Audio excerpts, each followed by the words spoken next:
Perjalanan dimulai dari jalur landai dengan perkebunan penduduk di sisi kanan dan kirinya. Mereka masih bisa melihat beberapa rumah milik warga yang berada di pinggir jalur, kemudian jalur sedikit menanjak menuju jalan setapak dan melipir ke lereng bukit.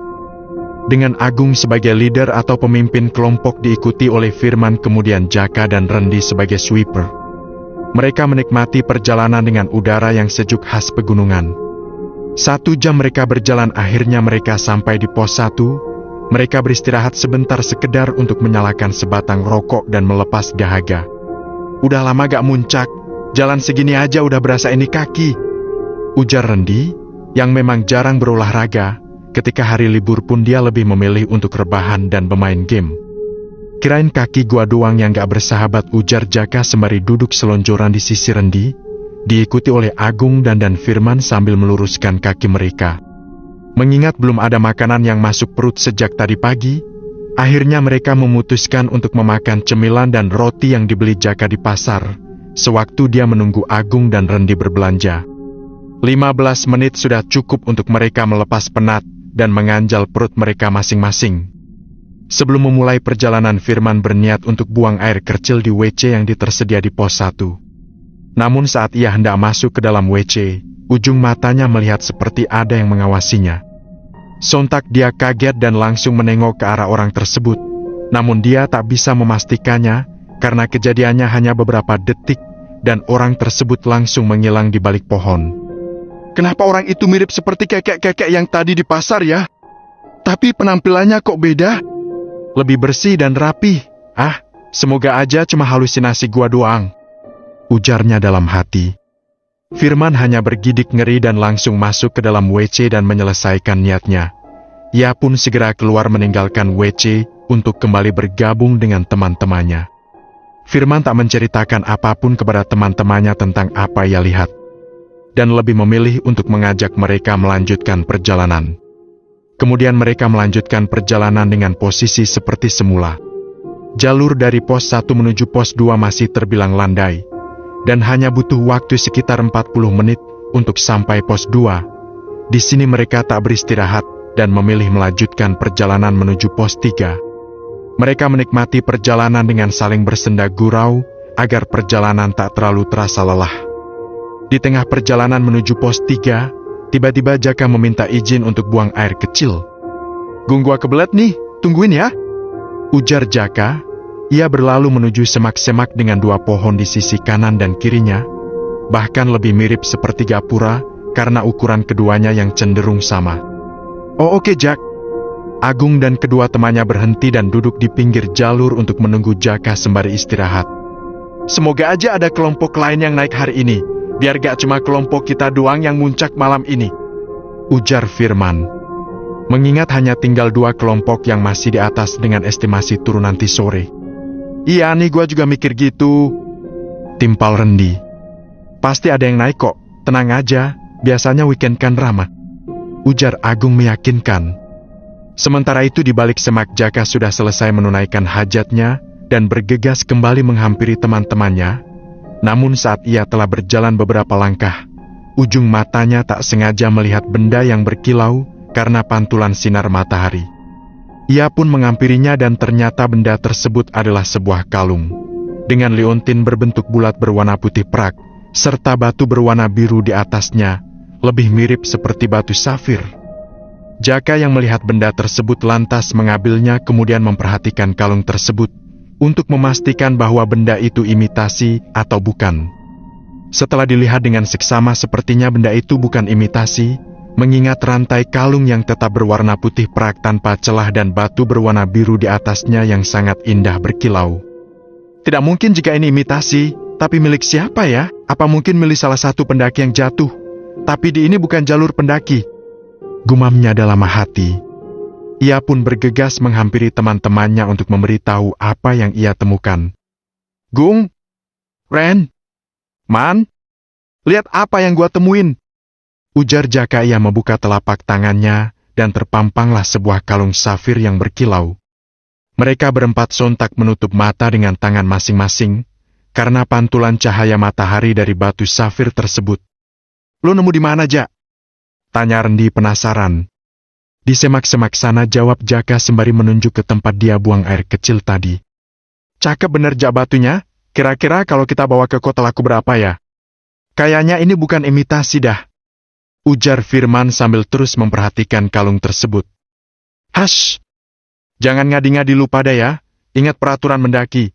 Jangan mengambil apapun kecuali gambar, jangan meninggalkan apapun kecuali jejak, dan jangan membunuh apapun kecuali waktu. Tujuan kita ke sini untuk refreshing bukan yang lain, ujar Agung yang sama sekali tak tertarik dengan penemuan Jaka. Tapi Gung, belum selesai Jaka menjawab sudah dipotong kembali oleh Agung. Ingat kita di sini sebagai tamu, jadi berperilakulah sesopan mungkin, ucap Agung tegas. Sekarang gua minta lu balikin benda itu ke tempat semula, tambah Agung. Bener kata Agung Jak, kita jangan gegabah ini gunung, timpal Rendi. Gimana Man menurut lu? Tanya Jaka pada Firman berharap dia sepemikiran dengan dirinya untuk membawa kalung tersebut ke kota dan menjualnya. Bener kata mereka Jak, kita nggak boleh gegabah, mendingan lu balikin kalung itu ke tempat semula. Firman yang awalnya tertarik dengan kalung tersebut berubah pikiran mendengar kata-kata Agung. Dengan berat hati Jaka berjalan gontai menuju semak-semak tempat ia menemukan kalung itu, dan bergegas kembali menyusul teman-temannya untuk meneruskan perjalanan. Tak jauh dari situ mereka akhirnya sampai di pos 3. Rencananya di pos 3 mereka akan beristirahat untuk memasak makan siang, karena jalur dari pos 3 menuju pos 4 sudah semakin menanjak dan sudah pasti menguras tenaga, jadi mereka harus menambah tenaga untuk itu. Di sini mereka tidak mendirikan tenda, karena niatnya hanya untuk memasak makan siang. Setengah jam berlalu masakan sudah matang, karena mereka hanya memasak nasi, mie instan dan telur ceplok, cukup untuk menambah kembali tenaga yang sudah terkuras. Selesai makan siang mereka merapihkan kembali peralatan masak, dan kembali melanjutkan perjalanan. Dari sini jalur sudah menanjak dengan medan yang lumayan terjal. Posisi saat ini, Agung masih menjadi leader diikuti oleh Rendi kemudian Firman dan Jaka sebagai sweeper. Menggantikan Rendi. Dengan posisi Jaka di paling belakang, dia merasa ada seseorang yang mengikutinya. Derap langkahnya terdengar jelas oleh Jaka. Namun saat ia menengok untuk memastikan tak ada siapa-siapa di belakangnya, hal tersebut terjadi beberapa kali membuat Jaka bergidik ngeri dan meminta Firman untuk berganti posisi. Kini Firmanlah yang menjadi sweeper. Tanjakan demi tanjakan terus mereka lalui, hingga tiba-tiba seraak. Jaka tergelincir ke pinggir jalur yang notabenenya adalah jurang, badannya terus mengelinding. Firman yang melihat itu langsung berteriak. Pegangan akar Jak! Teriak Jaka cemas. Rendi dan Agung yang mendengar teriakan Firman sontak berbalik dan berlari menghampirinya. Kaget. Itulah yang mereka rasakan saat ini melihat salah satu temannya yang jatuh jurang. Jaka mengikuti arahan Firman dengan berpegangan pada akar pohon, namun sayang akar yang ia pegang terputus karena tak kuat untuk menahan berat badannya. Makhluk hitam berbulu. Tubuhnya kembali merosot beberapa meter, tapi untungnya ada sebuah akar lagi yang berukuran lebih besar, sehingga ia bisa kembali berpegangan pada akar tersebut. Sementara di atas, Agung sedang mengeluarkan tali karmantel dari dalam kariernya, dan langsung ia ikat pada sebuah pohon. Dengan berani dia langsung menuruni jurang tersebut menggunakan tali. Tahan Jak! Ujar Agung yang melihat raut wajah Jaka mulai memerah, karena menahan tubuhnya yang hanya bertumpu pada akar pohon. Firman dan Rendi masih menunggu di atas dengan harap-harap cemas. Dengan susah payah Agung membawa Jaka menaiki tebing tersebut. Rendi yang melihat Agung dan Jaka semakin dekat, segera meraih tangan Jaka dan menariknya hingga ke atas. Didudukannya Jaka di pinggir jalur. Jaka masih syok dan belum banyak bicara.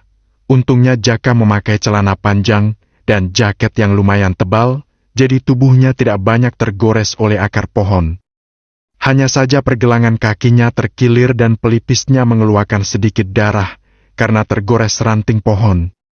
Dengan sigap Firman membantu melepaskan sebelah sepatu Jaka di bagian kakinya yang terkilir, dan mengoleskan balsem dan sedikit memijat kakinya. Harap-harap rasa sakitnya bisa sedikit berkurang. Rendi membersihkan luka di bagian pelipis Jaka, dan memberinya obat merah lalu membungkusnya dengan plester. Beruntung mereka selalu membawa obat-obatan lumayan lengkap, takut hal-hal semacam ini terjadi. Kenapa lu bisa jatuh, Jak? Perasaan Jalur gak licin? Tanya Firman di sela-sela kegiatannya memijat kaki Jaka. Gua juga gak tahu, Man. Hanya itu yang bisa dia jawab. Sekilas ada yang berbeda dari raut wajah Jaka, seperti ada yang sedang dia pikirkan. Tapi lu masih sanggup kan, Jak?